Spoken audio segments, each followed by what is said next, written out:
Welcome to Bullshift, the podcast. My name is John DeGuy. I'm the host of the podcast and the author of the book Bullshift. This is a podcast where we talk about behavioral finance as it pertains to individual investors. We're glad to have you along. This week, my guest is Tim Nash. Tim is the founder of Good Investing, and he's helped thousands of Canadians align their investment portfolios with their values. Tim earned his BA in economics from Dalhousie University and a master's in strategic leadership towards sustainability from the Blekinge Institute of Technology in Sweden.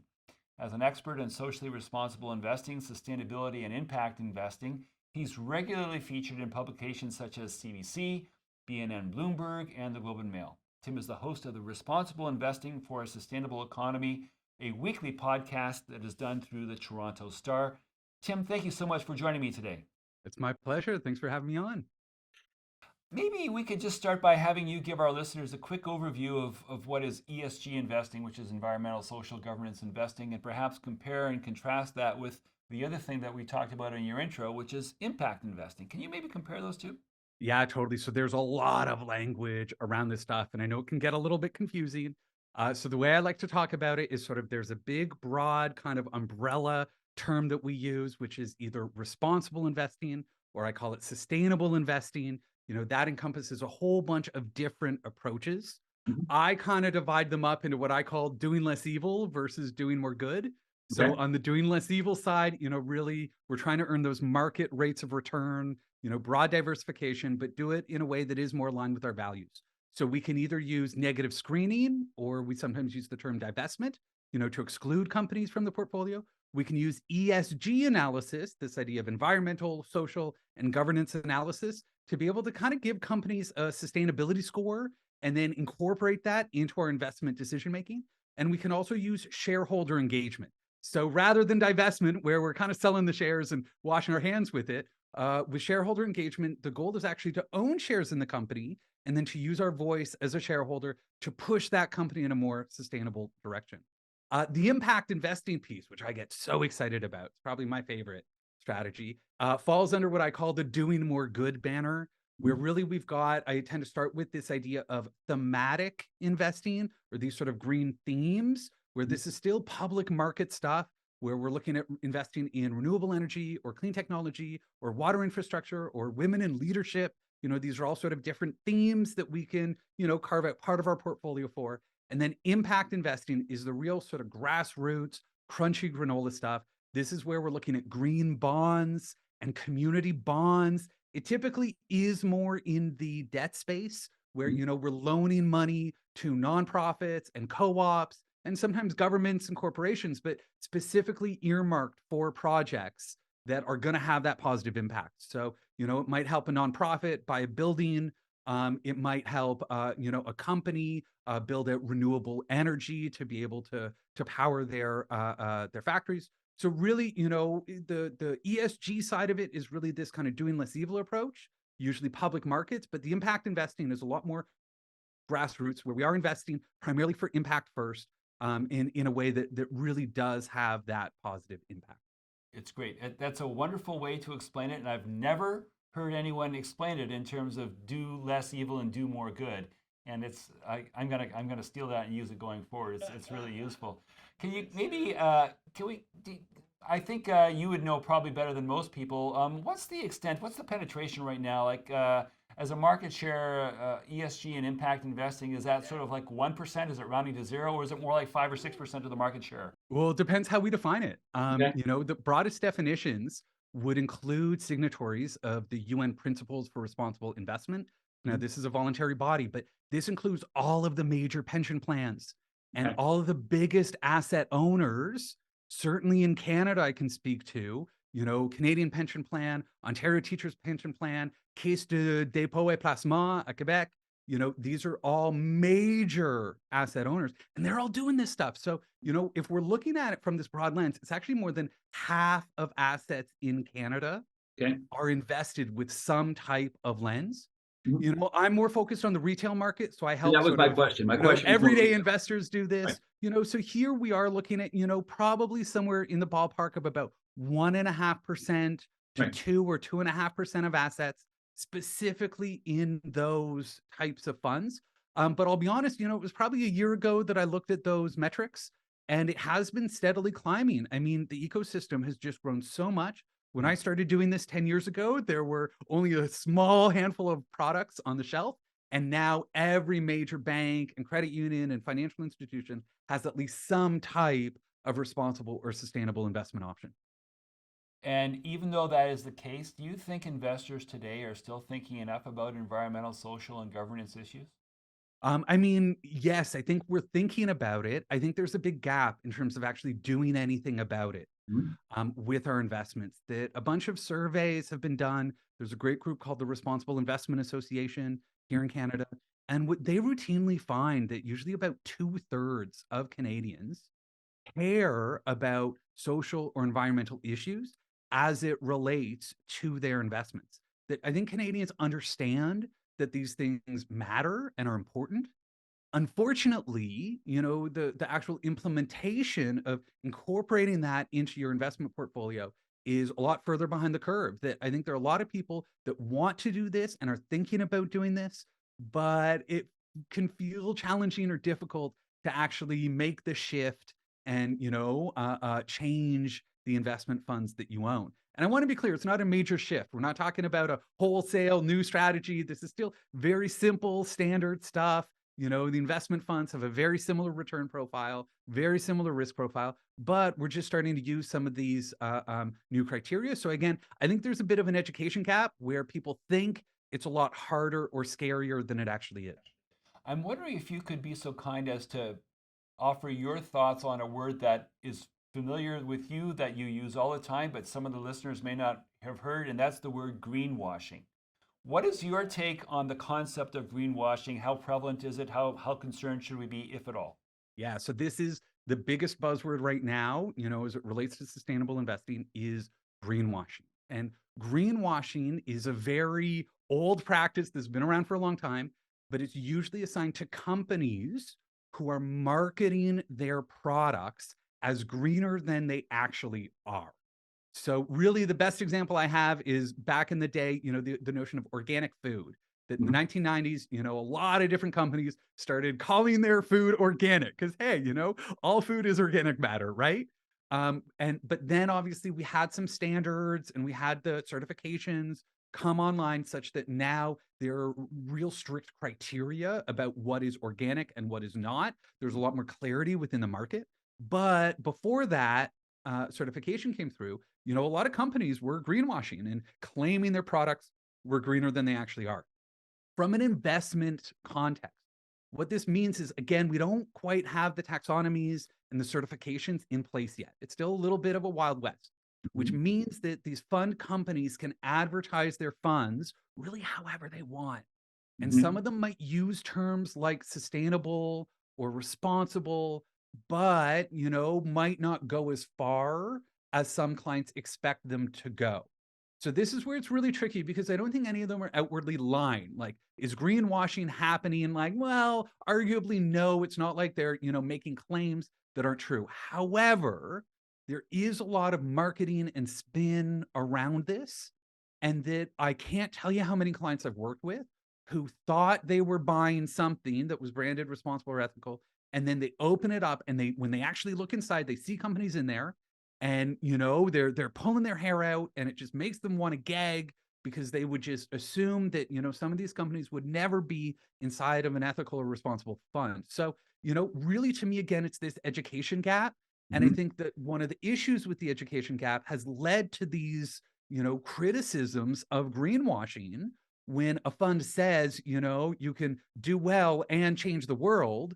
But then we look at it and it's really, hugging the benchmark index and has all of the major companies that, I as an environmentalist would, be certainly be against, that obviously that's going to cause a lot of concern and it's going to erode a lot of trust with investors. It's funny because the obviously a central theme of the book Bullshift is how the industry gets people to shift their attention to feel bullish about things and to feel good about things and to be optimistic. And obviously greenwashing would fall into that because it's designed to to some extent, I don't want to overstate it, but at least to some extent divert attention to make people feel good about what they're doing.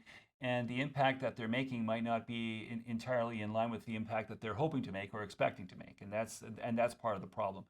So specifically, since most people, when they talk about ESG investing, focus on the E, and that may not be fair, but I think that's what most people tend to do. I'm wondering, and you're sort of saying that. So maybe if you're not, feel okay. Tell you what, I'll ask the question, and it sounds like you want to challenge the premise, and I'm glad because I'll have you do that too. So the first question is, my next question is about environment, but then let's talk a little bit more about social and governance issues as well, if we may. To what extent do you think ordinary investors, not necessarily ESG or impact investors, not necessarily people who are trying to do more good or less evil, but just an ordinary garden variety investor, has really thought through the impact of climate change and whatever that means, maybe climate refugees or food shortages or food price increases or infrastructure repairs? Do you think the typical investor has really come to terms with what climate change means for their portfolio? No, not at all. I don't think we've come to terms with what it means for our lives and the lives of our kids and our grandkids. I Mhm. mean, it's scary stuff. My training is I've got my master's in sustainability. So understanding systems thinking, really understanding climate science. I'm one of the nerds that actually reads through the IPCC reports. Mhm. And when you do, it is scary. Mhm. Understanding not only in terms of climate change, but also looking at things like biodiversity loss, which obviously is connected to climate change, understanding our food system, Mhm. right? And the risks that are, for volatile weather to impact our supply chain, specifically around our food systems. Like if people are upset about food inflation now, like, just give it a couple decades. Mhm. And that really, that this is going to impact every facet of our life. It's absolutely going to impact our economy. Mhm. And it's just really frustrating for me because I'm kind of watching it happen in slow motion Mhm. that, we are just absolutely burning through our carbon budget. Like the way it works is there's only a certain amount of CO2 that we can put into the atmosphere before we know that there are irreversible tipping points that we're going to hit. So the Earth's, atmosphere has a certain capacity for CO2. And as we go above that, that's when we start to see some really terrible impacts. Mhm. And what I think is really an interesting fact is that over the last 30 years, we've dumped half of our global historic average, and I'm talking human, emissions here, but half of our carbon budget has been expended over the last 30 years. So it's not about, this notion that, fossil fuels aren't going away overnight and the economic impacts, of shifting. I think a lot of people are worried about how, if we transition to a green economy too fast, how that might be detrimental for the economy. But really from my lens, like if we continue on this path, there is no question that we're going to see some massive economic consequences of this. We're already starting to see them in many ways. And actually, it looks like things are happening faster than even a lot of the predictions over the last 5 or 10 years suggested they would. So, really definitely, and it's hard. It's a hard message because we don't want to be doom and gloom. Like Right. we've tried that. And, Right. Al Gore's message and, how quickly he kind of got mocked for that. Like there is a danger of being sort of too pessimist with this. At the same time, I think that a lot of Canadians do sort of have their head buried in the sand on this Right. issue, assuming that it will be okay. There'll be technological fixes, Right. or, we'll adapt to it in some way, Right. without really understanding that this is going to fundamentally change the lives and certainly the economies, not only for us, but, we're talking about for coming centuries. It's funny because the way I portray it is that we're too optimistic precisely because we're in denial. And it's like, I don't want to be a pessimist either, but let's all just be adults in the room here. Let's be realistic. And if the problem is when the realism is such that you don't want to have to deal with it, people would just as soon look the other way or pretend that there's not a problem. And as a result, the problem gets kicked down the road as if we can do so. But as you say, there's only so much of a carbon budget that can be expended. We're rapidly approaching that, and we're not really doing much to fix the problem. Okay, so we've gone on long enough about the E. Let's talk about the S and the G. So what my view is that most people, when you talk to them about ESG investing, want to focus. They want to talk primarily about the environment. But you're going like this about social and governance. What's your take on social and governance issues? So really what it comes down to is why people want to be responsible investors or incorporate ESG. And that, Right. I would agree with you that a lot of people that are doing it for sort of primarily ethical reasons are looking at that environmental piece, that specifically climate change has been a huge motivator to get people to actually step up and take action and shift their money and align it with their values. But there are some very real financial motives why people should be looking at ESG criteria. And the biggest one is in the S categories, looking at social metrics. That we know that companies that have high degrees of employee satisfaction are more profitable. Point blank. And there's, economic research. There's a great researcher out of the London School of Business, Alex Edmonds. He's written a book called Growing the Pie. But there is just study after study after study just shows that when employees are happy and are satisfied and, that they're going to work harder, productivity is going to be better. You've got less turnover, which is absolutely crucial. And, they're more loyal. They're just going to stick around longer and work harder. We know this. And so whereas, companies that view labor as a little bit more transactional or exploitive, where they don't have that same degree of loyalty, they run into some real financial hardship. So that's the social sort of my, argument on the social side. The governance side, oh my goodness, like that is just so important. And obviously with, I would say, more conservative minded investors, people that kind of maybe don't care about social and environmental issues as much, they kind of get, okay, yeah, happy employees, but really they're looking at the bottom line. But when I talk to them about governance issues, and, we've seen it in the tech space where, some of these founders, get these founder shares or issuing these non-voting shares. And it can lead to some very, very poor decision making that we just know that things like diversity on the board of directors is just so critical when it comes to making smart decisions at that corporate level. So, to me, it kind of depends on the lens that you're looking at it. As some people are going to approach it from more the ethical lens, but there are definitely a lot of us out there approaching it from the more, sort of profit maximization or return optimization, what we call financial materiality lens, and really trying to connect these things to more profitable companies. And I'd say they're probably a little more focused on the social and the governance sides. Okay. All right. Good. One of the things that people say in the financial planning space is that people are poor at imagining things that are far off in the future. And that if you want to really help someone maybe do their own financial planning, one of the ways that you can do it is to use this sort of computer generated imaging where you can take a picture of them now and then age it to age 60 or 65 or 70 or whatever, so that you can actually see what you will look like when you're getting ready to retire.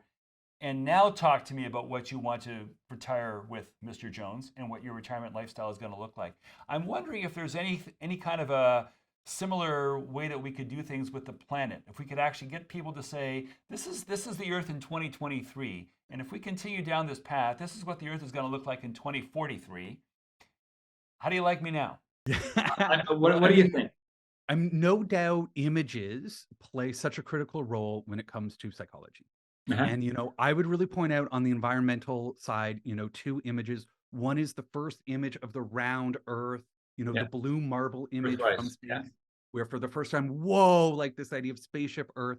Another is Carl Sagan's pale blue dot, which is taken from a satellite that went really, really far away and shows the Earth as just the tiniest little speck in the sea of space. And, putting those things in perspective, I think being able to view it as one planet inside of this massive universe, how lucky are we? This planet is just so beautiful. No doubt that has an impact. Sadly, I think that, when you zoom out to those levels and think about it in, 20 years or 40 years, the Earth is going to look roughly the same from there. I want to be clear. The planet's going to be fine. We're not saving the planet. It's just all the life on the planet that I'm worried about, right? Including humans.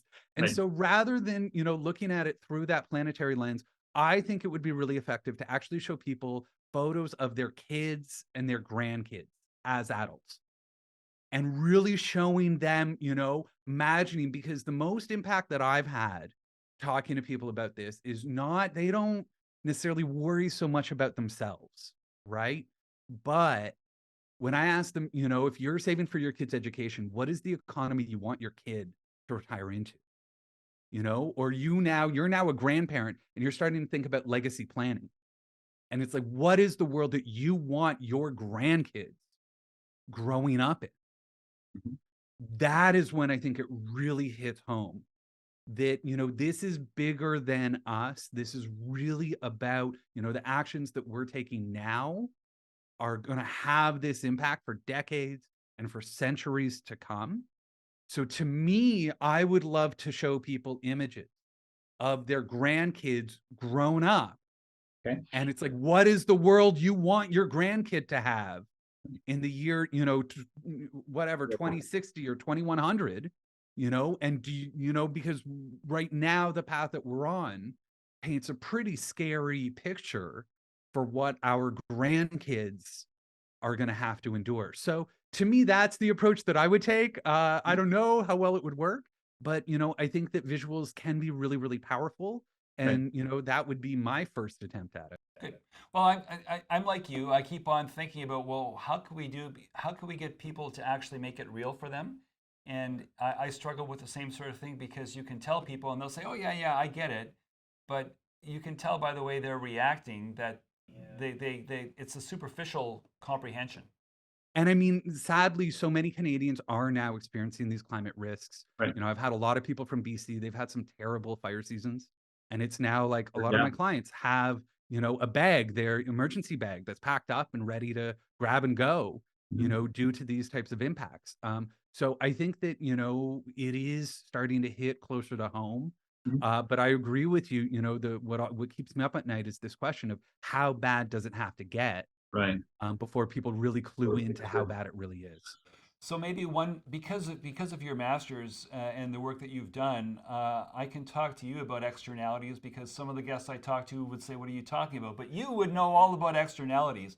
So just so that people, well, I'll let you define it because you'll do it better than me. But I want to talk to you about negative externalities that haven't been incorporated into our models. So if we were to put, say, for instance, a price on carbon, what impact do you think it might have on economic models and growth projections for the world, let's say over the next 10 or 20 years? Oh yeah, I mean that's a great tool. So just to clarify, when we talk about this idea of externalities, these are things that are outside of the profit maximizing equation. So when I took my econ courses at Dalhousie University, I learned all these different models for calculating GDP and profit maximization, and they only look at financial metrics. So any of these social and environmental factors, right, were just considered outside the model. They're externalities. And this allows a lot of economists just kind of hand wave them away as someone else's problem. Now, we know this leads to market failures like tragedy of the commons, right? Like if everyone can just do that, there are very classic economic stories about the dangers of, ignoring externalities, but we tend to do it anyway. And so a lot of the work that I've done, on more the theory side of things is, to your point, this idea of internalizing externalities. So if we use carbon emissions that for the longest time, companies could pollute for free, Mhm. right? It didn't impact, it didn't show up anywhere on their financial statements, their income statement, their balance sheet. Nowhere in their financials would those CO2 emissions show up. And then all of a sudden, ooh, now we have a carbon tax that now every ton of CO2 has a price. And the more you emit, that starts to show up, in this case, on your income statement. Right now, we're also in the financial world looking a lot about liabilities, about carbon risk, things like physical risks that, are you in a floodplain? If you're a real estate company and you're not looking at these physical risks, that's a real problem. So more and more, what we're doing as investors is starting to incorporate those externalities into the profit equation, right? And doing so, we make smarter decisions because we're actually looking at all these additional factors. Now, I think what you're asking me about is on the policy side, right? That obviously it took the government to be able to create a carbon tax. No doubt carbon pricing is one of the most effective ways to be able to internalize these externalities. However, it does often show up as a hidden cost, right? Like it's just kind of embedded in there. And, really it's like, okay, if the price of gasoline's a few cents higher than it would be otherwise, Is that really going to impact people's decision making?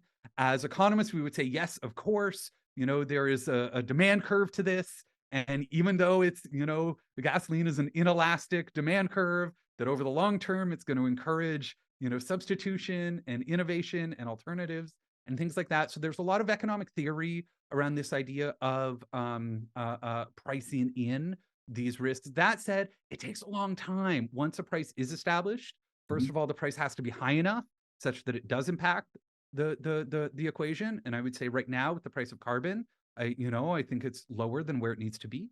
Mhm. But also there are other tools that policymakers have at their disposal. In the US, carbon tax would be a non-starter politically. So they did this Inflation Reduction Act, which was this huge, stimulus spending for green technologies. So using taxes is a little bit like using the stick. You can also use subsidies as a way of sort of, using the carrot. But really, the goal here is to understand where we want to go as an economy. What is the economy we want in, 2050 and beyond? And then what are the best ways of getting there? And there are just so many tools at our disposal. But I would argue as an economist that these pricing mechanisms are definitely some of the most effective. Okay, good. So, if you didn't know, I did my master's in public administration, so I'm also a policy wonk. So, and one of the things that I would point out, just to clarify what you said, there's no reason that these things have to be mutually exclusive. You can use a carrot and a stick. You don't have to do one or the other. You don't have to choose. So, I'm wondering if you could maybe offer your thoughts, Tim, on maybe the proper role of public policy with regard to capital markets. And do you have any specific views on questions of regulation and competitiveness and productivity, economic stimulation, that sort of thing? Yeah, absolutely. I mean, to me, it's really understanding that there is a global transition taking place, right? This is happening, and we can talk about how quickly or how slowly it should happen or it is happening. That's fine, but no doubt that there's a massive transition underway, and especially the last year, since Russia started invaded Ukraine, I would argue it's only drastically accelerated that transition Mhm. away from fossil fuels towards, I would say a more secure energy source when it comes to renewables, energy efficiency, battery storage. Oh my goodness, electric vehicles over the last few years taken off. But even the way we heat our homes, things like heat pumps. I had never heard people talk about heat pumps, and this is a replacement for natural gas furnaces. And now heat pumps, like they're all the rage. I hear people talking about induction stoves, instead of the gas ones. So, really, really interesting transition that's taking place here. As it relates to the financial sector, right now, I would actually argue that in Canada, the private sector is further ahead than the government regulations, which is a problem. Mhm. That a lot of companies now, due to investor demand, have these net zero targets, right? So they're all doing this ESG reporting and creating these sort of visions and strategies for sustainability, but we don't have any standardization around how they need to report these things. There isn't the regulations around the marketing and communication, so there is still an opportunity for that greenwashing to take place. So really for me, there is some work being done on this, but it's happening too slowly in my mind. Yeah. And that especially Canada, we're such a financial powerhouse, right? Like the big banks that we have here are just some of the best and most respected in the world. And a lot of them are taking these big steps in the right direction, but they're also getting dragged internationally for their investments in the oil sands, Mhm. right? So it's this really tricky balance where, these big banks, they're trying to do good things, but, in my mind, it's the regulations that are really holding us back. Mhm. If I sort of had a magic wand and was, in charge of everything for a day, it really would be about mandatory disclosures around ESG. I would make these listing requirements. So just like we have standards around, how the financial performance need to be done and they need to be audited to make sure that and verified. I would want the same standards applied to these ESG criteria. And then at the same time, really be taking stock of how we are directing our capital and understanding that, what are the externalities at play with that. And if the money is flowing in the wrong direction towards things that are causing, these social and environmental costs, than, really looking at policies to be able to redirect that flow of capital, which is already happening. This is happening in a major way, but, just being more intentional and more deliberate and avoiding things like leakage. There are all these wonderful economic terms for things we need to be worried about when it comes to the policy. But really, to me, getting everyone on the same page, getting people on the boat rowing together. I think we all can agree that this is where we need to go. But right now, everyone just seems to be going in their own direction. Okay, maybe in order to get people rowing in the same direction, I'm wondering, because you're a good guy for practical advice. So, what would you maybe what sorts of questions do you think an advisor should be asking his or her clients, or what sorts of question you think an investor who's working perhaps by him or herself should be asking of product suppliers, and what can we do to sort of see how Canada is doing relative to the rest of the world to raise the bar across the board? Yeah. So the easiest thing for advisors is just to start the conversation with your client, which I know can be a little bit awkward, can be a little bit tricky, but it's really not that hard. There has been guidance issued by the regulators here in Ontario. There's sort of this new regulator. They just had a merger, so I'm not too sure what to call it, but I believe it's the new SRO, and that they looked at incorporating questions around social and environmental values into something called the Know Your Client questionnaire. So this is a standard questionnaire, and that as advisors, you're really trying to ascertain what's their time horizon, what's their risk tolerance, all of those very, important questions that are standard to helping someone develop an investment plan. And just, adding a question around that, about adding the social or environmental values into your investment decision making would really just go so far in terms of opening up that conversation. From there, it comes to a little bit of education about these different approaches, what I call sort of the doing less evil versus the doing more good, and kind of, taking a temperature check on, which of those approaches are really going to resonate with the client.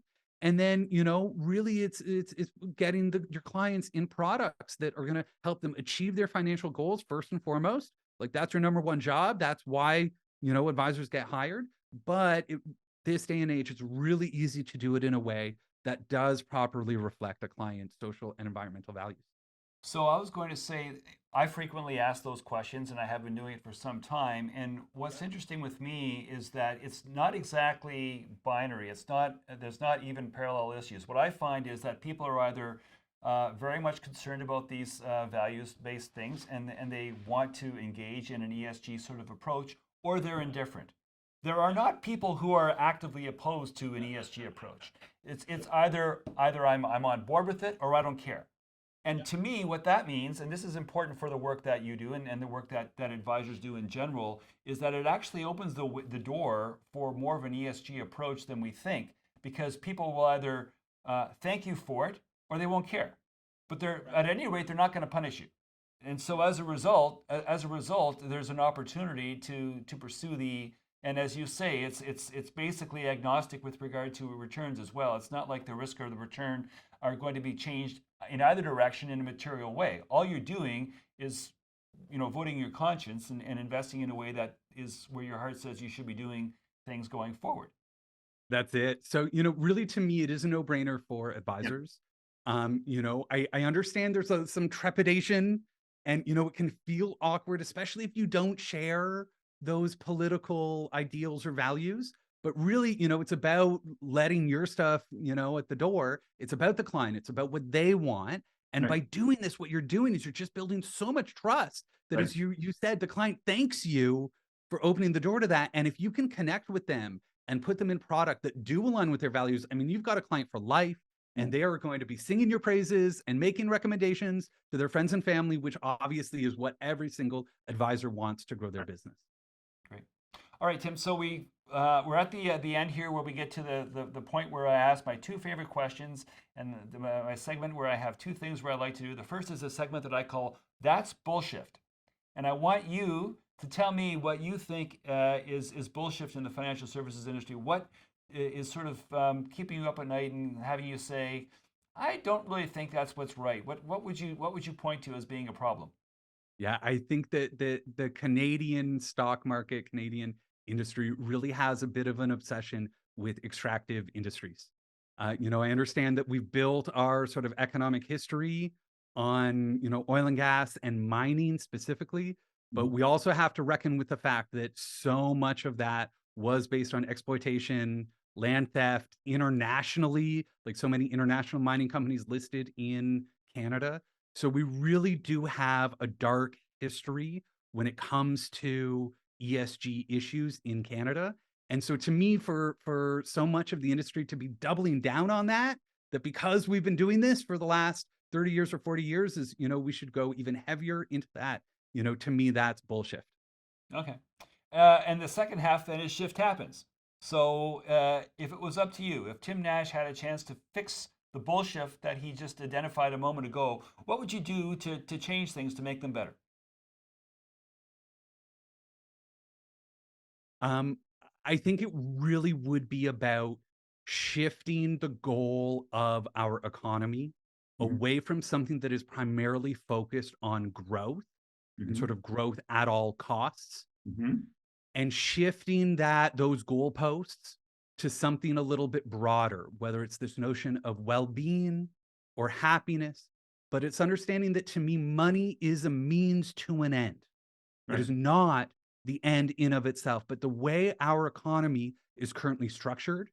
treats economic growth and profit maximization as that end. And I think that has created a society that is constantly on this treadmill Right. of trying to grow. I think it's led us down some terrible paths for things like housing affordability and Right. just, what it takes to just earn a decent livelihood right now in Canada's economy.